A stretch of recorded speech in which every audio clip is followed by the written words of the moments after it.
Kembali lagi semua yang masih bersantai di warung kopi Budayanti. Saat ini kita akan kembali dilanjutkan dengan Xiao Yan yang masih terkejut dengan kemampuan dari Sang Mulia Ratu. Lalu Xiao Yan pun mengangkat kepalanya dengan keterkejutan di matanya yang tidak bisa disembunyikan. Sementara itu Sang Ratu pada saat ini memiliki ekspresi kosong di wajahnya. Selanjutnya Sang Ratu mengangkat tangannya dan sebuah kristal abu-abu muncul di telapak tangannya yang ramping. Sang Ratu pun segera menjelaskan bahwa dirinya sepertinya ingat benar apa yang ditinggalkan Gu Zongsheng yang bernama kristal butian. Xiao Yan menatap kristal butian di hadapannya dan menarap pagoda pemurnian di antara kedua alis Xiao Yan kembali bergetar.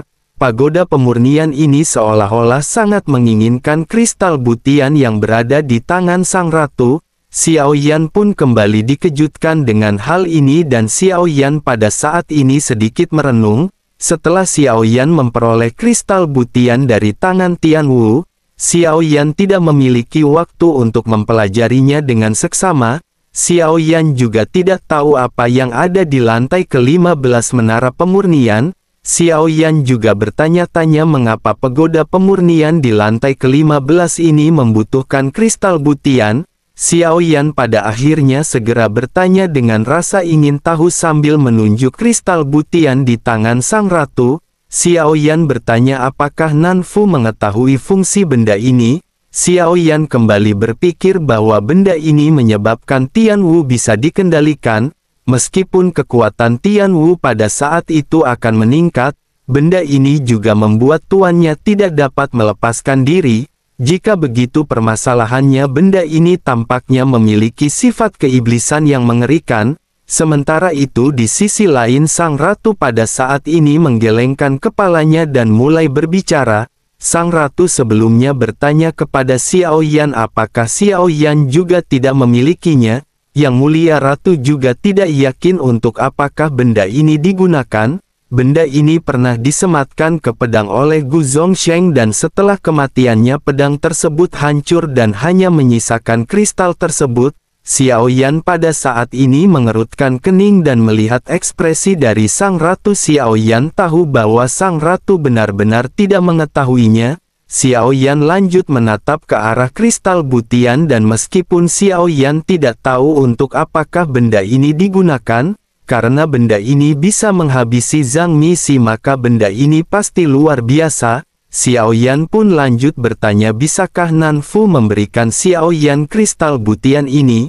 Yang Mulia Ratu tersenyum dan berkata tentu saja dirinya bisa memberikannya. Selain itu apakah ada lagi yang diinginkan oleh Xiao Yan dari Nanfu? Xiao Yan pada saat ini jelas tahu ada sesuatu yang tersembunyi dalam kata-kata Sang Ratu. Xiao Yan pertama-tama mengambil kristal butian dari tangan Sang Ratu sambil tersenyum. Selanjutnya Xiao Yan menatap ke arah Sang Ratu dengan ekspresi serius dan mulai bertanya. Xiao Yan bertanya apakah Nanfu benar-benar tertarik kepada Xiao Yan. Sang Ratu seketika tercengang begitu mendengar Xiao Yan menanyakan hal ini. Sepertinya dirinya tidak pernah menyangka bahwa Xiao Yan akan menanyakan hal seperti ini. Sang Ratu pada akhirnya mengangkat sudut mulutnya dengan ekspresi yang memang sudah cantik dari lahir. Sosoknya lanjut bertanya kepada Xiao Yan bukankah semuanya telah terlihat cukup jelas? Xiao Yan pada saat ini menghela nafas dan berkata dengan serius bahwa sesungguhnya Xiao Yan tidak mengerti.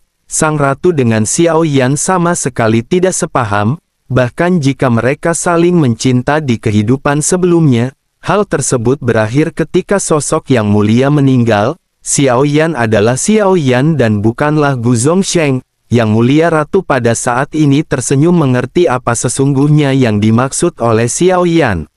Xiao Yan sesungguhnya ingin menolak Sang Ratu tetapi tidak enak karena kebaikan dari Sang Ratu. Yang Mulia Ratu pun meletakkan tehnya ke meja dan mulai kembali berbicara kepada Xiao Yan. Yang Mulia Ratu berkata bahwa dirinya tidak pernah memperlakukan Xiao Yan sebagai Gu Zongsheng. Selain itu Xiao Yan juga tidak perlu merasa terbebani untuk Yang Mulia Ratu yang bersikap baik kepada Xiao Yan. tidak juga menjadi permasalahan apakah Xiao Yan akan jatuh cinta kepada Nanfu atau tidak. Pada akhirnya, dirinya pada saat ini hanya ingin bersikap baik kepada Xiao Yan. Xiao Yan pada saat ini tertegun dan Xiao Yan memancarkan ekspresi ketidakmengertian. Selain itu sang ratu juga sangat cantik dan dengan kecantikan seperti ini akan ada banyak sosok yang menyukainya. Namun meskipun begitu bagi Xiao Yan kecantikan bukanlah prioritas utama. Terlebih lagi sekarang Xiao Yan tidak ingin terlibat lagi dengan wanita lain. Terlebih lagi jika dipikirkan Xiao Yan dan bahkan tidak bisa melindungi istri-istrinya. Oleh karena itu mengapa Xiao Yan harus menyakiti sosok-sosok di baliknya? Xiao Yan telah membagi hatinya menjadi banyak bagian dan ini sudah menjadi batasan bagi Xiao Yan. Xiao Yan pada saat ini hanya bisa menghela nafas dan tidak bisa berkata-kata sambil menatap kosong ke arah sang ratu. Selanjutnya Xiao Yan menatap ke arah senyum yang mulia ratu yang tampak sedikit pahit untuk pertama kalinya. Sang ratu pun segera kembali berkata kepada Xiao Yan bahwa sesungguhnya Xiao Yan tidak akan bisa memahaminya pada saat ini. Sepertinya Xiao Yan akan bisa memahaminya di masa depan dan Xiao Yan akan menjadi diri yang mulia ratu. Xiao Yan pada saat ini hanya bisa mengerutkan kening dan Xiao Yan sama sekali tidak tahu harus berbicara apa. Xiao Yan juga pada akhirnya meletakkan cangkir tehnya di atas meja. Xiao Yan lanjut menakupkan tangannya ke arah yang mulia ratu dan sedikit membungkuk. Xiao Yan pada saat ini mengesampingkan permasalahan ini dan membiarkan waktu menunjukkan situasinya di masa depan. Xiao Yan juga pada saat ini tersadar bahwa Xiao Yan masih memiliki banyak tugas yang harus Xiao Yan lakukan. Yang pertama adalah Xiao Yan harus memeriksa boneka dewa asli di menara pemurnian yang ditelan oleh larva darah. Meskipun ranah Xiao Yan pada saat ini telah menerobos ke alam setengah genggaman atau langkah kedua keabadian para dewa, kekuatan fisik Xiao Yan telah terjatuh ke tingkat bintang 3 dewa asli. Xiao Yan perlu membangun kembali tubuh aslinya dan membuat Xiao Yan menjadi semakin kuat. Hal ini juga berlaku untuk klon dewa asli yang telah lama mandek di alam leluhur. Setelah menyeret bintang-bintang untuk berlatih keras, Xiao Yan akhirnya merasakan adanya kemajuan, tetapi Xiao Yan masih belum bisa merasakan adanya penerobosan belenggu ke alam dewa asli alam kuno. Berdasarkan pengetahuan Xiao Yan, alam dewa asli alam leluhur ini setara dengan keabadian dewa. Dilihat dari pertempuran sesungguhnya dirinya berada di sekitar level ketiga. Dengan begitu maka dewa asli alam leluhur ini seharusnya berada di level keempat atau bahkan kelima. Mungkin alam dewa asli kuno ini akan dapat berkembang lebih jauh dan mencapai level ke-6 atau bahkan ke-7.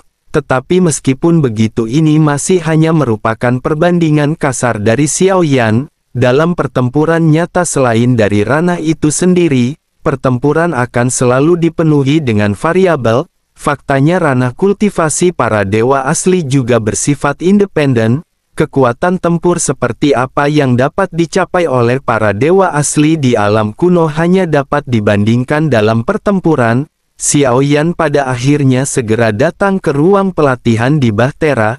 Demi alasan keamanan, Xiao Yan dengan hati-hati menggunakan kekuatan spiritualnya untuk membuat segel sederhana. Dengan lambaian lengan bajunya, Gou Yan juga pada saat ini seketika terlempar keluar. Gou Yan lanjut berubah menjadi seukuran telapak tangan dan melayang di hadapan Xiao Yan. Gou Yan pada saat ini terlihat membuka matanya dengan kebingungan. Gou Yan dengan sedikit cemberut bertanya apa yang diinginkan oleh Xiao Yan. Xiao Yan tidak perlu mengucapkan terima kasih secara khusus. Itu adalah sesuatu yang harus dilakukan oleh Gou Yan karena Xiao Yan telah menyelamatkan hidup Gou Yan sebelumnya. Xiao Yan pada saat ini sedikit mengangkat alisnya ketika menatap ke arah Gou Yan. Xiao Yan dengan serius segera bertanya bahwa jika Xiao Yan kalah di dalam pertempuran bukankah Gou Yan akan mengikutinya? Gou Yan seketika menyadari apa yang dimaksud oleh Xiao Yan yang merujuk pada sosok Swan King. Gou Yan pun segera mengutuk bahwa Xiao Yan tidak boleh berbicara seperti itu. Ini benar-benar menyakiti perasaan Gou Yan. Xiao Yan segera menghentikan perkataan Gou Yan dan segera berkata, lalu mengapa Gou Yan tidak mencabut blokiran sebelum Xiao Yan terjebak? Gou Yan pada saat ini menatap ke arah Xiao Yan yang tampak dipenuhi dengan amarah. Gou Yan pada akhirnya segera berkata bahwa Gou Yan sudah siap untuk mengorbankan dirinya sendiri pada saat itu. Tetapi, Gou Yan terdiam sementara Xiao Yan menatap ke arah Gou Yan yang tampak ragu dan Xiao Yan menunggu Gou Yan melanjutkan jawabannya. Gou Yan pada akhirnya menghela nafas dan menjelaskan bahwa tetapi Yang Mulia menghentikan Gou Yan dan menyuruhnya untuk tidak mengambil tindakan. Tidak ada ekspresi terkejut di wajah Xiao Yan karena setelah seluruh pertempuran, Xiao Yan sudah bisa menebak ketika melihat kondisi sang ratu. Segala sesuatunya saat ini tidak sepenuhnya diatur oleh sang ratu, dirinya hanya memulai langkah awal dan sisanya tergantung pada Xiao Yan sendiri. Yang Mulia Ratu datang ke Taiksu untuk meletakkan langkah pertama bagi Xiao Yan dan dirinya pasti telah meninggalkan jalan keluar bagi Xiao Yan. Xiao Yan merasa bahwa kemunculan dari Nirwana juga bukanlah suatu kebetulan.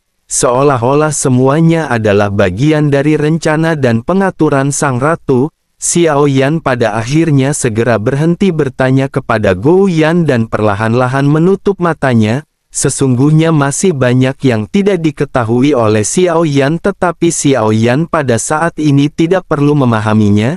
Xiao Yan tahu bahwa sang ratu tidak akan menyakiti Xiao Yan. Pada akhirnya kesadaran Xiao Yan segera memasuki menara pemurnian dan Zhan Lao juga muncul di samping Xiao Yan. Zhan Lao pada saat ini segera menjelaskan bahwa Xiao Yan seharusnya mengerti mengapa menara pemurnian tidak muncul pada saat itu.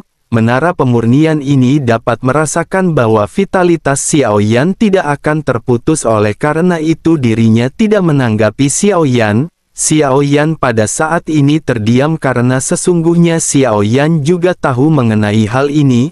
Meskipun Xiao Yan pada saat ini tidak begitu jelas mengenai hubungan antara menara pemurnian dan alam dewa kekacauan, Xiao Yan yakin bahwa keduanya pasti berhubungan erat dan dirinya sangat takut terhadap alam dewa kekacauan. Xiao Yan pun menghela nafas dan berkata bahwa Xiao Yan mengerti mengenai hal itu. Xiao Yan juga pada saat ini tidak menjelaskan apa yang telah dialami oleh Xiao Yan kepada Zhan Lao. Tidak peduli apapun argumennya, Xiao Yan tetap penuh hormat kepada Zhan Lao dan membungkuk sambil menangkupkan tangan. Sementara itu Zhan Lao pada saat ini mengangguk dan merasa bahwa Xiao Yan benar-benar telah tumbuh dewasa. Xiao Yan tidak lagi sebodoh dahulu kala dan secara bertahap Xiao Yan telah mengetahui banyak hal. Itulah mengapa Xiao Yan pada akhirnya dapat memahami bahkan tanpa penjelasan lebih rinci dari Zhan Lao. Xiao Yan pada akhirnya segera sampai di lantai 12 menara pemurnian.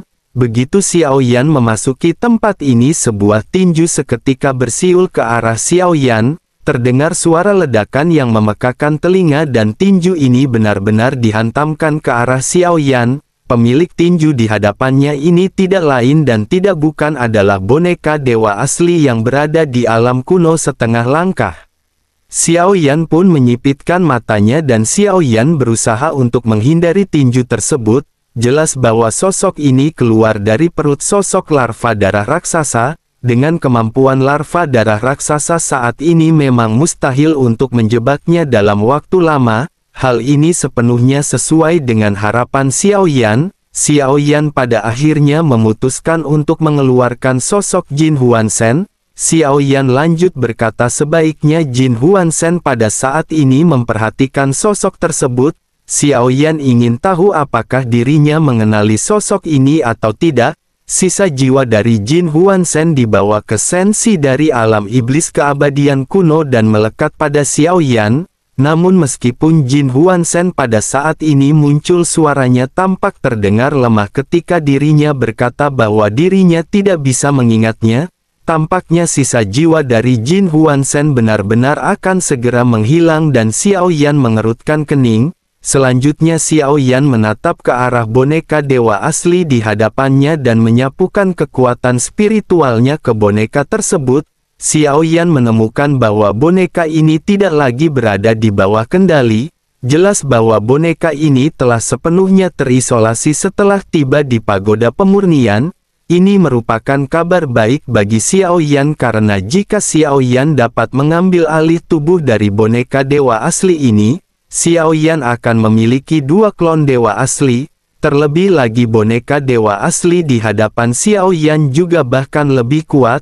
Dirinya telah mencapai alam kuno setengah langkah. Jika 2 klon dewa asli ini menyatu melalui seni pembentukan kehidupan, maka tubuh dewa asli seharusnya dapat mencapai tingkat yang belum pernah terjadi sebelumnya. Mungkin dengan kekuatan penggabungan ini Xiao Yan akan dapat mencapai tingkat dewa asli alam kuno. Jika demikian halnya maka Xiao Yan akan mampu bertarung melawan orang yang berada di level langkah kelima keabadian para dewa. Dapat dikatakan bahwa boneka ini adalah salah satu keuntungan terbesar dari pertempuran sebelumnya. Xiao Yan kembali menatap ke arah boneka dewa asli di hadapannya yang pada saat ini tampak tertegun. Xiao Yan Eljut bergumam, tetapi boneka ini dipenuhi dengan energi kematian. Xiao Yan tidak tahu apakah boneka ini masih bisa dikendalikan. Xiao Yan pun lanjut mengulurkan jarinya dan meletakkannya ke tengah alis boneka dewa asli. Xiao Yan bersiap untuk melihat situasi spesifik dan apakah Xiao Yan masih bisa mengambil alih tubuh ini. Pada saat jiwa Xiao Yan tenggelam, boneka dewa asli pada saat ini tampak tertekan. Dirinya benar-benar memancarkan kegelisahan di seluruh tubuhnya seolah-olah selama Xiao Yan melakukan hal ini terus-menerus dirinya akan segera meledak. Menyadari hal tersebut Xiao Yan pun segera mengambil kembali kendali atas jiwanya. Xiao Yan berpikir bahwa dengan gaya yang dimiliki oleh Taixu, mereka tidak akan membiarkan orang lain menggunakan boneka ini sesuka hati. Xiao Yan pun bergumam bahwa sungguh sangat sial orang-orang ini benar-benar membuat segel seperti itu. Tampaknya Xiao Yan hanya bisa membiarkan Gou Yan untuk mendeteksinya. Gou Yan pada akhirnya segera ditarik menuju ke pagoda pemurnian. Xiao Yan segera memerintahkan Gou Yan untuk segera menghapus semua segel di tubuh boneka ini. Jika Gou Yan tidak mau maka Xiao Yan akan langsung mengurungnya di tempat ini. Gou Yan pada saat ini tampak terlihat tidak senang ketika berkata bahwa dirinya tidak berkata tidak mau. Hanya saja Xiao Yan pada saat ini setidaknya harus memberikan waktu kepada Gou Yan. Begitu selesai berbicara, cahaya biru segera menyelimuti seluruh boneka dewa asli. Sapuan ini berlangsung selama setengah batang dupa atau setengah jam. Bagi Gou Yan, segel apapun yang membutuhkan lebih dari 10 tarikan nafas untuk dideteksi dapat dianggap sebagai segel yang rumit. Setelah beberapa saat mata Gou Yan pada saat ini mengalihkan pandangannya ke arah Xiao Yan. Dirinya pada saat ini masih belum bisa menghancurkan segel yang ada di boneka dewa asli. Gou Yan pun segera berkata bahwa tidak hanya ada segel di dalam benda ini, ada juga jiwa di dalamnya yang berhubungan langsung dengan segel tersebut. Begitu segel ini dihancurkan maka dirinya akan tetap hancur dengan sendirinya. Selain itu benda ini juga sangat aneh dan tidak bisakah Xiao Yan merasakannya. Xiao Yan pada akhirnya kembali memperhatikan boneka ini dan menemukan bahwa proporsi anggota tubuh boneka dewa asli ini memang agak tidak terkoordinasi. Jika seseorang memperhatikannya dengan seksama akan sulit untuk bisa menemukan petunjuknya. Xiao Yan pada akhirnya mengulurkan tangannya dan membuka pakaiannya dan begitu melihat pemandangan di dalamnya, hal ini membuat Xiao Yan mengerutkan kening. Xiao Yan pun tanpa sadar bergumam bahwa tubuh ini bukan berasal dari satu dewa asli tetapi dari beberapa dewa asli. Xiao Yan benar-benar tidak menyangka Taixu akan menggunakan beberapa trik untuk menggabungkannya di warung Budayanti.